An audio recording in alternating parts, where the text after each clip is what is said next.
Good morning. Please take it away. Thank you. Oh, good morning. Thank you. And thank you for having me. And this is a perfect segue because we're going to continue speaking about apprenticeship. I'm going to talk about apprenticeship in the construction industry, and construction apprenticeships go back to really some of the most original apprenticeships. They've been in existence for a very long time and pretty much have this down to a science. Can I share my screen, Dominique? Yes, you may. Please go ahead. Yes, we can see your screen in the presentation mode. Thank you. You can. Okay, great. Okay, so the Alaska Laborers Construction Industry Training runs the Laborers Apprenticeship Program. So I just wanted to, tell you a little bit about construction. We learned about apprenticeship in general from the presentation prior to this from the state of Alaska. And apprenticeships are going in every industry. For construction, a lot of the apprenticeships, there's kind of two categories of apprenticeships. There's the small scale, kind of what was referred to as the mom and pop apprenticeship, where you have companies that are owned by a single employer and they're trying to get new people into their workforce, and they have an apprenticeship program so they can train these new people into the industry. What the laborers is part of, and what many of the other trades, we call them trades in construction, are part of, are the big, large commercial construction projects. So, and we call these multi-employer apprenticeships. So they are really supported by these union contracts. So the union is this collection of workers. The union supplies a skilled workforce for these companies that get these jobs that are very large in scale, very complicated, such as the highway jobs we go by all the time. Most of the big projects that are happening on base right now, the Trans-Alaska Pipeline, and then what we call building trades, actually working at Providence Hospital, building schools, remodeling schools, working at the airport. These are very large scale, big money jobs. So these companies that run these jobs absolutely have to have a skilled workforce that's ready to go to work. Shovel ready is what we call them. They don't have these mentorships on an individual basis that bring people along. We, as the training school, select these workers, bring them in, make them apprentices, and very deliberately develop their skills over our program is a 3 to 4 year program. It's 5,100 of hours of on-the-job learning. So that means they're getting paid, they're working, we have different stages, we train them from the foundation up to very high level technical skills. So that's kind of the broad scale of the different apprentices we're talking about. So right now we're talking about a multi-employer apprenticeship program. This was a photo we took a couple of years ago. We bring folks in from all over the state. The Alaska Laborers Training School Apprenticeship Program serves the entire state of Alaska. We talked a little bit about the many different types of construction segments, meaning building trades, which is vertical construction. We just talked about the airport, the Cabela's building, schools, anything like that. Highway heavy, and we call it heavy civil work, moving the dirt, pioneer roads. Like in Cooper Landing right now, they're building a brand new road to bypass Cooper Landing. Just all kinds of things. And then of course, TAPS, the Trans-Alaska Pipeline, as well as all the exploration and new development on the North Slope. We accept applications year round, although we do interview and the whole intake process a couple of times a year. And in the past 2 years, we have doubled our apprenticeship because there's that much more work coming to Alaska in the recent couple of years. We have 2 different schools. We have a school in Chugiak, which is where I am now, just north of Eagle River. We have, and that in the photo, that is the one on the right-hand side. We have a dormitory here. We can house 26 people. So anybody we bring in to train from out of town, and that definition is 65 miles or further, we can house them. The photo on the left is our Fairbanks school. State of the art, both training schools came online. These are new schools in 2015. They're all state of the art. Fairbanks does not have a dormitory, but we partner with Fairbanks Pipeline Training Center, which does have housing. So we're able to provide housing for folks coming from Southeast Alaska, Southwest, wherever the Copper River area, wherever they may be located, we can house them while they're doing training. So what is an apprenticeship? I think we just learned about that in the last presentation. Earn while you learn, that's the big one, is you do get paid. On-the-job learning is you're working and getting paid while you're learning, because we know when you do something, you learn a lot quicker than just reading about it in a book. Training for apprentices comes at no cost, and I'll kind of show you where that money comes from to pay for this. But for the students, it is no cost. What are we asking for them in return? We're asking for a commitment. We want them to commit to the program. We often refer to it as construction college because it's a 3 to 4 year commitment.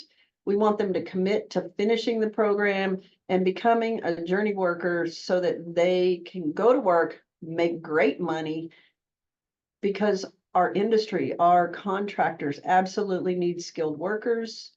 The union halls need a bulk of skilled workers to be able to send labor out for all the different jobs. And the state of Alaska needs skilled workers and journey workers, because almost all of the work that we're doing is public works and building the infrastructure for our state.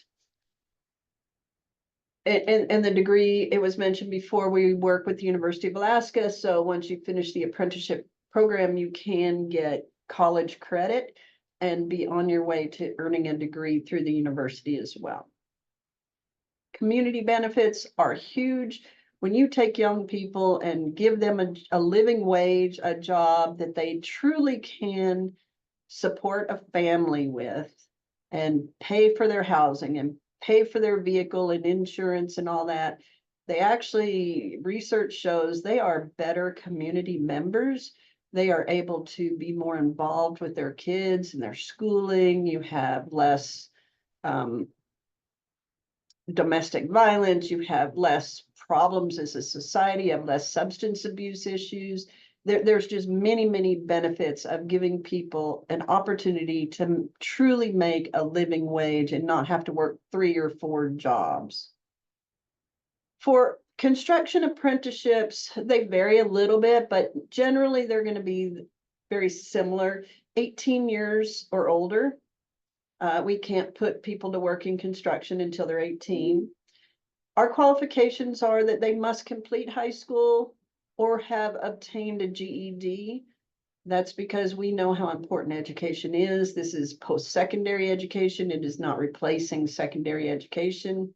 However, we are able to waive this, and this is a huge important thing. So if people have dropped out of school, I know I've worked with many people who are maybe in their upper 20s, maybe even 30. They want to get into construction apprenticeship. They did not finish school, and they're not going to. They're not going to go back and finish it. We do have the ability to waive this requirement so that we can put these people to work, because we know just because they didn't finish high school and they're not going to, they're busy, they have kids, they're not going to go back to school. We want them to have good work, and you know, they have to be literate, they have to be able to do all the things you need to do. And so that is an assessment we do internally, but we do have the ability to waive that requirement. Valid driver's license, because almost all of these big companies want their workers to be able to drive work trucks. You must have a valid driver's license. Again, if people are coming from rural Alaska and do not possess a driver's license at this point that they're applying for the program, we can work on a case by case and give them an extended period of time, sometimes up to a year, so that they can go to work and we can bring them into our program, but they must get their driver's license. And we work with the state of Alaska or native corporations or wherever they come from and help them to try to find the support to obtain their driver's license. We just did that this past summer with a young person that came from Lower Calstag. They did not have a driver's license and he just obtained it this summer while he was working. His contractor helped him. The big one for us is the physical ability to perform the work. This is hard physical work. It's construction. So we run people through what we call tryouts, make them do work and physically lift things and do hard work so that we know they have the physical ability to do it.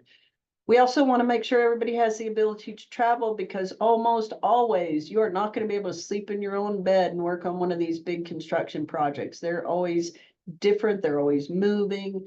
They're never in the same place. Like we go to the office, we go to the same place every day. Construction workers do not do that. So they have to be able to travel and go to different construction sites. We do drug test everyone who comes in our program.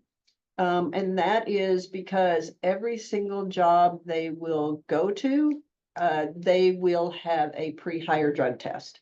That's just the way the construction industry works. There are no exceptions to that rule. It is 100% drug-free. So anyway, people know that.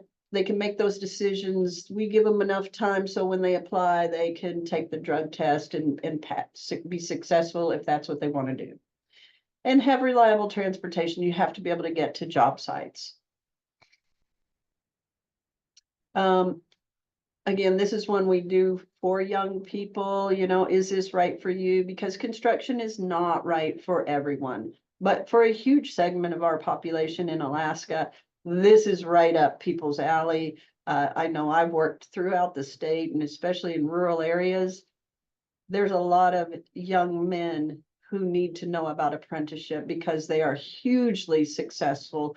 Whereas you're trying to put a square peg in a round hole and they don't understand why they need to take English or literature class. So this is really a great pathway for so many of our rural people and women. We have women in construction. You can imagine not all women construction is the right fit for, but we have a lot of women, especially in Alaska, who are used to hard physical work, and this works out great for them because in this world, in apprenticeship, you're an apprentice, you get paid the same. It doesn't matter if you're a male or female or what color or what flavor you like, nothing. Everybody gets paid equally.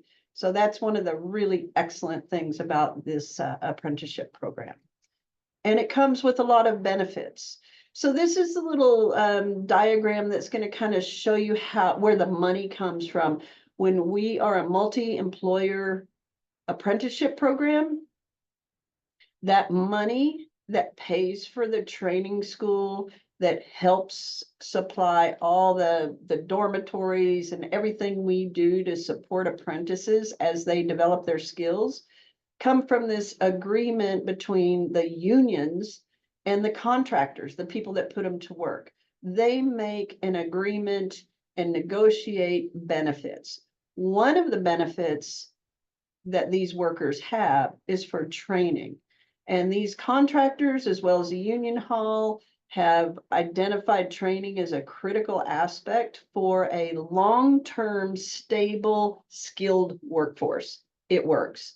So training is really important. That's why we don't charge anybody to come do the training. We ask them to commit and be a good worker because everybody wins at that point. So that's where our funding comes from. So in addition to training, all of our apprentices and all of our workers are provided with health benefits, and we have a Cadillac health benefit program. Excellent, very low deductible and excellent health program. Everyone gets a pension, and this is a defined benefit pension. So you will get it when you retire at the end of your career, Do I you have to get a sign in? check every Please sign in single again. month. This could be a request from your IT. Oh, I'm sorry. I thought you were asking a question. And the laborers have a fourth benefit, and that is legal benefit. We actually provide legal access to legal counsel for all of our members here, and that's a huge benefit for whatever reason you need legal counsel.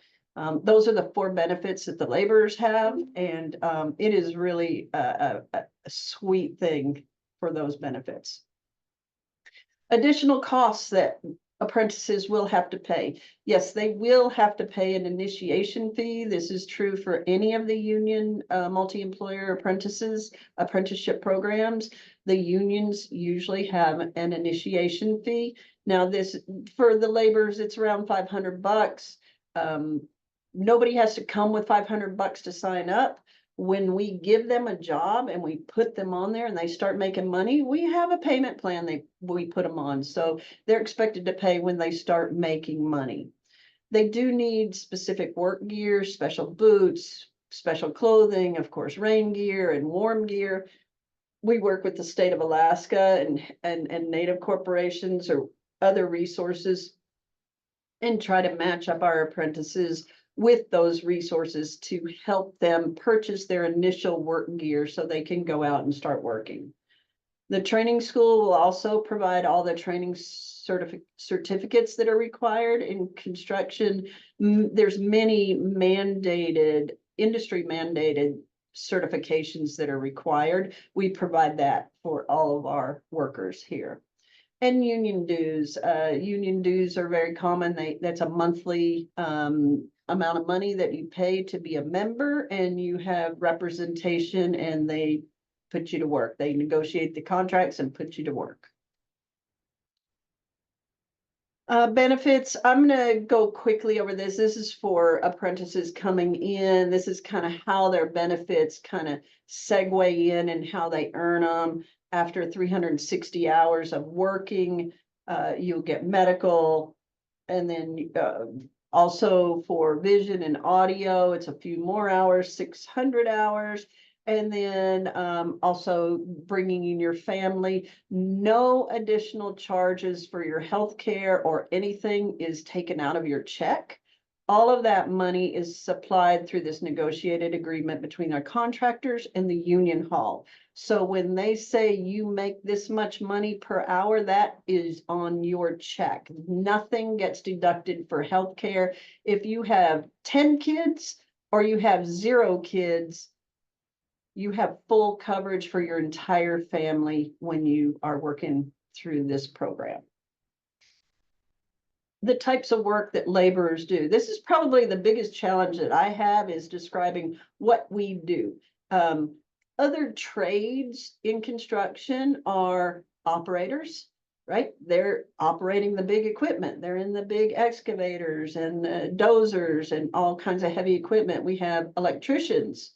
Everybody can close their eyes and understand what an electrician does, although there's different types of electricians, right? From the high voltage power lines to wiring in buildings to communication. We have carpenters, we have glazers, we have all kinds of different types of trades. Laborers are kind of the jack of all trades. We are the boots on the ground people. We are the strong back of the construction site, and we support every other trade. So these are the names of a lot of things that laborers do, which are very diverse. We talked about highways and heavy civil, pipeline, all the utilities in town, in a community like Anchorage or Fairbanks or Juneau. We do all the pipeline for all of those utilities. Scaffold building, a lot of that's oil and gas or building trades, pipeline construction. concrete, building construction, grade checking, which is surveying for the construction site, very technical and a much higher wage than just a general labor worker. Environmental work, that's going to be dealing with hazardous waste, asbestos abatement, hazardous paint. We train people about all the hazards and they're specially qualified to go on those jobs. Drilling and blasting is another kind of niche thing that we do. And then traffic control, that means the folks who are flagging and stopping and putting all the devices, the barrels and the cones and everything that direct you through construction sites. Very easy to apply. We have a website, which I'll put in the chat in just a minute. On our website, everything is there. So people can do this on their phone. They can access the application and submit it. They can learn all about all the information is on our website. We try to make it a one-stop shop so people don't have to go multiple places. And those are just the steps for our apprenticeship program. Here's one I wanted to show you. However, these dates need to, or these dollar amounts need to be updated. The entry wage right now for apprentices is $26.70 an hour instead of the $19.80. The benefit package on top of your wage, this is what your contractors are going to pay for your training, your health, your pension, and your legal, it's more than this now. It's probably about $33 an hour. So you can see that these are very livable wages. And as you go through the program, which was explained earlier, you have a tiered wage increase. So when you come in brand new, you don't know anything about construction, your productivity on that job is fairly low. And we usually say it's about 60% of what journey workers are out in the field. So that's how we get these wages, is kind of a reduced wage from a general worker. After you work 1,000 hours at a job, you understand what you're doing and you're much more productive. You understand, you have more skills, and you're able to contribute at a much higher level to the crew you're working with. So you get a 10% wage increase. So this progressive wage increase continues all the way until you journey out. Right now, on this slide, it shows that it's $33 an hour. Right now, it's $36 an hour for when they journey out. And if they have some of those special skills, for instance, grade checking, if they can master that, that wage is $52 an hour. So the more you know, the more technical skills you have. They actually have other rates that they pay you at. So the more training you have, the more opportunities you have, and the more money you can make. So lots of overtime when you work construction. We all know there's 2 seasons in Alaska. There's construction season and there's winter. And right now, many people are still out working because we're having a pretty warm shoulder season, but everybody's buckling up and buttoning up the construction projects for the winter. This winter, just so you know, is going to be a banner winter for jobs on the North Slope. They are building a lot of new pipelines and tying things in and developing these new fields like Willow up on the North Slope. We expect to have, the laborers expect to have about 700 to 750 dispatches for jobs on the North Slope. We will be bringing in a new cohort of apprentices probably late November up in Fairbanks, because Fairbanks Hall is the one that usually supplies the workers for the North Slope. Our apprentices in Anchorage will be going to the North Slope to work. This is the first time ever. Usually the Anchorage apprentices stay in the South Central and Southern area and work, and Fairbanks supplies the workforce for the Northern region. Construction in Alaska is supposed to just continue on this upward trajectory for the next 10 years. we do not have enough construction workers for all the work that's coming to Alaska. So spreading the word, this is construction college. There is, you know, we have an image that we're trying to get over. These folks are going to get skills and make money and be able to support their families and move forward as an adult in life much faster than people without skills or trying to work several jobs and scrape by and figure it out. And the state of Alaska needs people to get into construction. So as you go through and you meet young people, joining an apprenticeship program is a fast track way. When young people can make this kind of money, it really helps them to transition into independence and adulthood because they can pay rent. They can buy their insurance. They don't have to skimp and figure out if they're going to pay this bill or that bill, because they can pay their bills and move forward and have opportunities for upward mobility and making more money. I think that is about it. I have some pictures here of the different types of work that construction workers do. You can imagine construction is a very high risk and can be dangerous career path. Part of what we do is we train people in safety. We give them that situational awareness so they understand all the different jobs and where the hazards are, and give them the skills so that they can go out in these situations and work safely. We teach them their body mechanics when they're using really heavy tools and heavy equipment, how to operate things safely.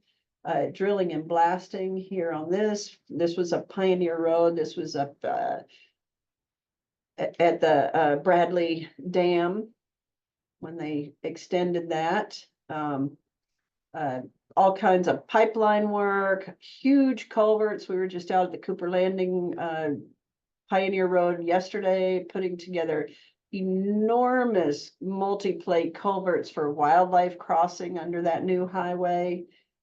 Just all kinds of things. So there's our contact info. If you have any young people who are interested in apprenticeship, you know, we all kind of work together too. So you have to kind of understand what the different trades are and pick one that is correct for you.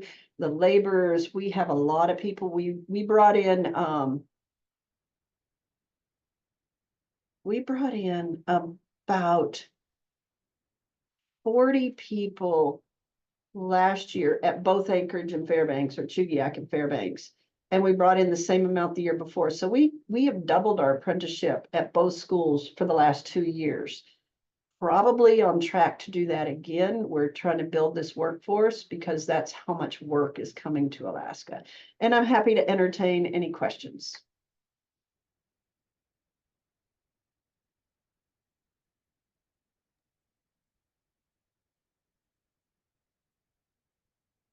Thank you so much, Suzanne. I appreciate your time today and providing us with this exciting overview of the Alaska Laborers Training School and all the updates. Yes, thank you for posting your contact information, and I have been also sharing links to your website and to Okay, you put your the class schedule. Yes, so because Okay, I checked, now it's available. I've been Thank you. checking your schedule and now it's available. So for both schools for 24-25 school year. So thank you. All right, well, if we have no questions, thank you so much, Director McCarthy, for joining us today. And we'll take a short